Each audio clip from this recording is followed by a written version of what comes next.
In his most recent interview, Marcelito shared great information which would excite all of us, where he maintains his humble yet bubbly and grateful self.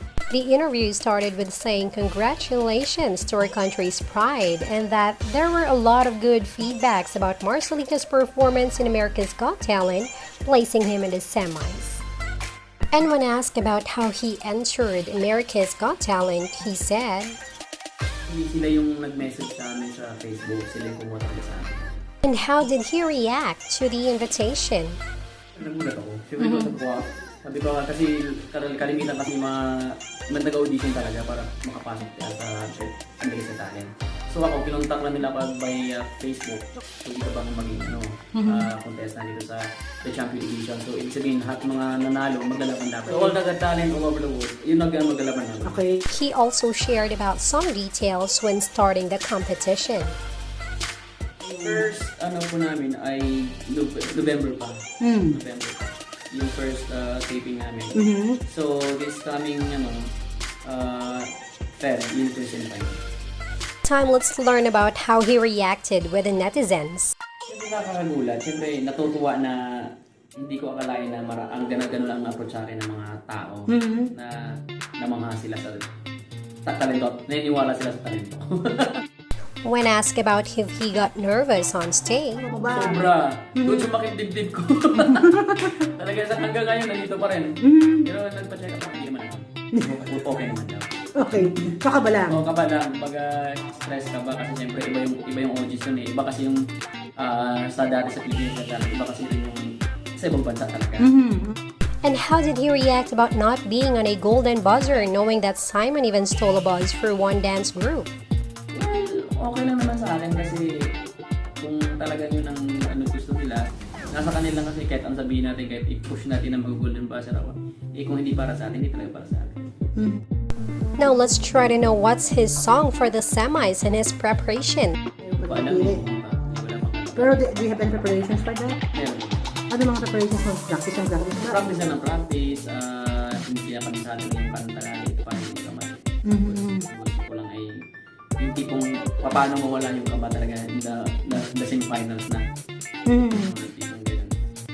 And how did he reacted with people's support and where he is in right now? Nakakataba ng puso. Kasi kung ipagbalik ko yung nakaraan ko dati na bilang ako, hindi ko akalain na itong mararating ko ngayon. Hindi pa ako sa Got Talent. Hindi pa yung una-una sa Pilipinas natin, pasalamat ako sa D.I.Y.s at talagang sa Pilipinas Got Talent. Kung hindi dahil sa kanila, hindi rin ako makikilala ng Pilipinas. So, yung time niya, siyempre, alam niyo yung dati yung construction with parang construction worker, o hirap ang buhay. So, that time, sabi no, kung dito na po sa pamilya ko sa Pilipinas Got Talent. So, sobrang pasalamat. And then, ngayon, sobrang pasalamat ko rin sa wife ko kasi siya rin ang yung tumulong sa akin, siya yung nag-build up sa akin pataas. Siya yung tumulong kung ano man maging, sabi niya, hanggat kaya mo pa, kumanta ka. Kaya binigyan mo siya ng trabaho.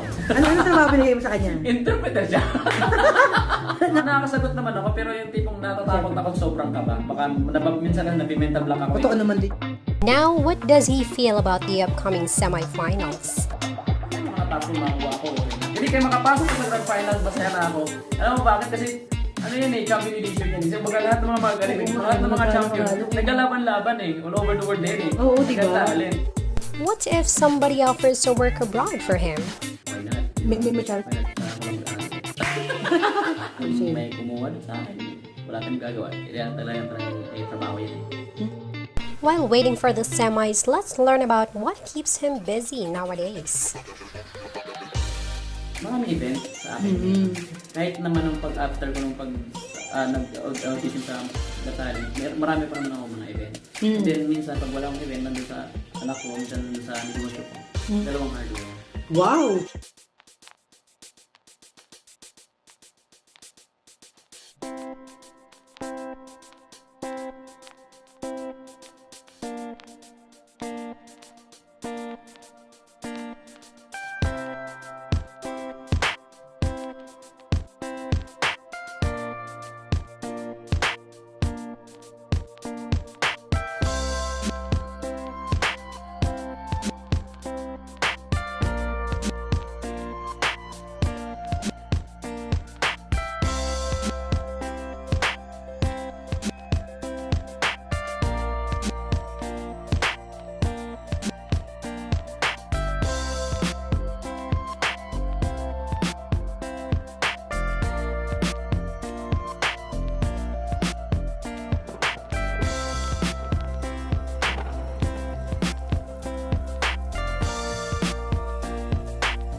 Indeed, Marcelito's life was a great saga.